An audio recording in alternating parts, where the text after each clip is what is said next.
Assalamualaikum warahmatullahi wabarakatuh. Innal hamdalillah wassalatu wassalamu ala rasulillah wa ba'du. Jamaah salat Isya yang dimuliakan oleh Allah, berbicara tentang suara, maka ada beberapa macam suara. Satu, suara indah. Untuk inilah Rasulullah berpesan, zayyinul Qur'ana bi aswatikum. Hiasilah bacaan Quran dengan suara kalian yang indah. Laisa minna man lam yataghanna bil Qur'an. Bukan dari kami orang yang tidak mengiramakan bacaan Qur'annya. Suara indah ternyata tidak hanya untuk baca Quran, termasuk adzan. Maka Abu Mahdzurah berkata, karena Rasulullah sallallahu alaihi wasallam a'jabahu sautahu fa'allamahul adana. Rasulullah kagum dengan suara saya, suaraku. Maka beliau ajarkan adzan dan beliau angkat aku sebagai muadzin di kota Mekah.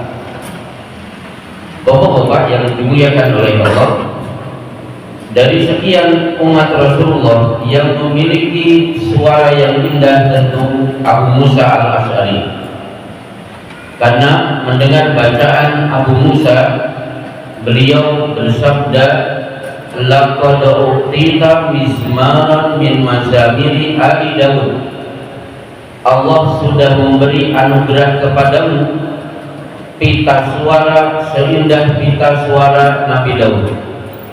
Sebagaimana kalau Bapak belajar kisah para nabi, maka Nabi Daud termasuk nabi yang memiliki keindahan suara, dan suara itu ternyata menurun kepada Abu Musa al-Asy'ari. Kemudian yang kedua, suara keras. Secara umum suara keras dilarang, karena Rasulullah Shallallahu Alaihi Wasallam mengingatkan dengan firman Allah, Inna ankaral aswati la sautul hamir. Sesungguhnya sejelek-jelek suara adalah suara keledai. Maksudnya kalau bicara suara suka berteriak. Kemudian ketika bersuara keras dilarang, ini juga berlaku ketika Rasulullah SAW masih hidup. Allah ingatkan kepada para sahabat, wahai orang yang beriman, la tarfa'u aswatakum fawqa sautin nabi. Jangan keraskan suara kalian di atas suara Nabi. Berani bersuara keras di depan Rasulullah, antah batau a'malukum wa antum la tashkurun. Pahala-pahala yang kalian kumpulkan tiba-tiba hilang tanpa bekas, tanpa kalian sadari. Ternyata Bapak-bapak, bersuara keras di depan Rasulullah dulu dilarang. Ternyata hari ini juga tetap dilarang saat bapak-bapak berada di kota Madinah. Sehingga Umar bin Khattab jauh sebelum Rasulullah sudah wafat, dua orang bertengkar hebat di Masjid Nabawi dengan suara yang keras. Umar bertanya, min aina antuma? Kalian berdua dari mana? Dua orang itu menjawab, saya orang Taif. La in kunta min ahli hadzal balad la auja'tukuma. Kalau kamu penduduk Madinah, sudah kalian tampar kalian berdua. Jadi bersuara keras di kota Madinah hari ini tetap dilarang. Kenapa? Karena Rasulullah SAW jasad beliau dikubur di kota Madinah. Termasuk bersuara keras dilarang ketika berada di masjid sementara Bapak ingin baca Quran, ingin berzikir, memanfaatkan antara adzan dan iqamah. Disinilah Rasulullah mengingatkan wala yarfa' ba'dukum li ba'din bil qiraah. Saat di masjid jangan kalian keraskan suara satu dengan yang lain, karena teman-teman kita juga ada yang memiliki hak untuk baca Quran, untuk zikir, termasuk untuk menunaikan sholat sunnah. Ini suara keras. Yang ketiga, antara keras dan pelan. Rasulullah Shallallahu Alaihi Wasallam pernah keliling setelah beliau sholat tahajud.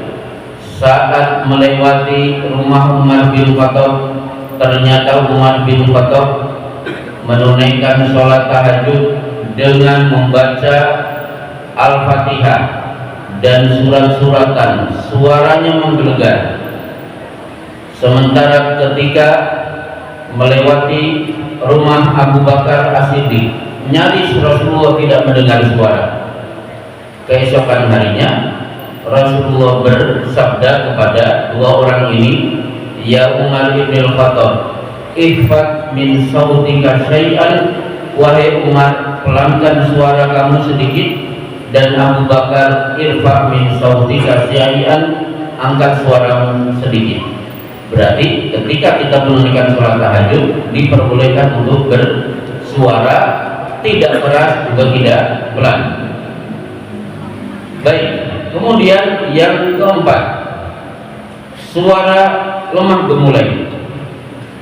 Kepada para wanita, terkhusus istri-istri Rasulullah Shallallahu Alaihi Wasallam, fala tahdhna bil qawli fayatma alladhi fi qalbihi maradun. Wahai kaum wanita, terutama wahai istri-istri Nabi, jangan lemah gemulaikan suara kalian, karena khawatir suara yang lemah gemulai didengar kaum laki-laki, akhirnya di dalam hati mereka ada penyakit.